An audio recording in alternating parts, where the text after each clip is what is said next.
J'accompagne une personne depuis que j'ai commencé mon bénévolat ici. C'est toujours la même personne. Et puis, je l'emmène au local récréatif. On joue au ping-pong, au billard, peut-être environ 45 minutes ensemble. Puis après ça, quand il fait beau, on sort dehors, on chante des chansons, on cueille des fleurs. Quand j'arrive, je m'en vais toujours la voir à sa chambre. Puis ensuite de ça, on va avertir, on sort pas mal tout le temps. On va au liseron souvent. Puis on va jaser là. Dans le fond, on prend une liqueur ou un verre d'eau, peu importe, puis on va jaser. La dame que je visite depuis 1 an maintenant, elle me parle un peu d'elle souvent. Il faut souvent que j'aille tirer les verres du nez, mais c'est aussi important de parler de soi aussi, je pense, parce que ces gens-là, ça les sort un peu de leur quotidien, de savoir ce que tu fais, toi, dans ta vie. Principalement, c'est les activités de bingo.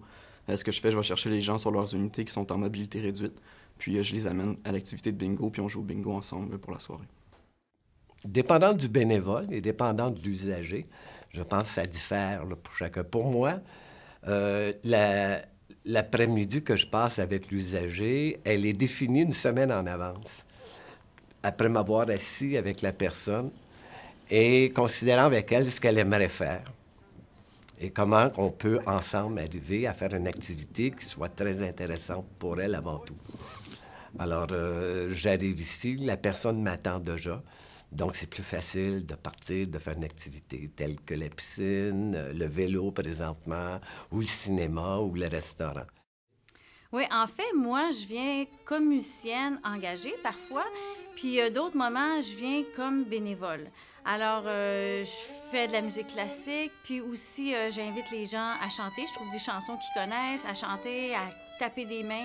Alors, c'est toujours un contact touchant. Je me rends à l'atelier d'art chez Claire. Là-bas, c'est de la peinture sur toile, du tricotage. Puis moi, ce que je fais, je les accompagne tout simplement. Je les regarde travailler, je les aide, je les fais rire. C'est tout ce que je fais. J'aime bien les échecs. Je fais le jeu d'échecs, le noble jeu des échecs. Puis, je peux vous raconter une petite anecdote. C'est que, un moment donné, quelqu'un me dit « Oui, mais est-ce qu'ils sont bons aux échecs? » Bien, j'ai dit « Sur 4 parties, il y en a un qui m'a battu 3 fois. » Ah, ils sont pas pires. Ensuite, ce que je fais aussi qui est très intéressant, c'est la bibliothèque roulante.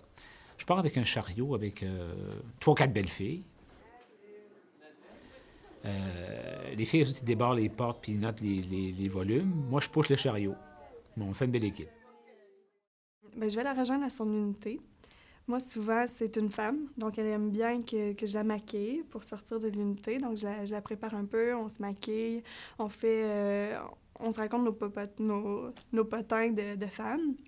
Puis sinon, je vais lui proposer, des fois, on va sortir à l'extérieur, des fois, on reste à l'intérieur. Souvent, on va jouer à un jeu qui s'appelle La Vallée chanceuse. Elle aime bien ça. C'est un peu comme le banquier. Ça lui laisse la chance de gagner un petit peu de sous. Sinon, on va à l'extérieur, on va se promener. Je vous dirais que généralement, moi, dans le fond, je viens faire des visites d'amitié avec madame que je viens chercher. À chaque fois, on commence toujours par aller chercher des livres. Elle adore lire. Les personnes qui avaient la bibliothèque roulante avaient certaines difficultés avec elle parce qu'elle veut tout le temps toutes les avoir, mais elle veut pas en ordonner. Fait que dans le fond, à chaque jour que je viens la voir, on va chercher 2-3 livres qu'on pourrait rapporter. On fait des échanges. Ensuite, à partir de là, on peut continuer notre journée. Ça fait à peu près, je dirais, une demi-heure. Et elle sait ce qu'elle veut. Après ça, on fait une activité. Comme bientôt, la piscine va ouvrir, là, c'est sûr qu'on va aller se baigner. Sinon, il y a c'est la valise chanceuse, je crois. Des petites activités au mail, elle aime vraiment beaucoup ça parce que c'est pendant 1 heure, ça la distrait, ça la fait sortir de son aile aussi, de sa chambre.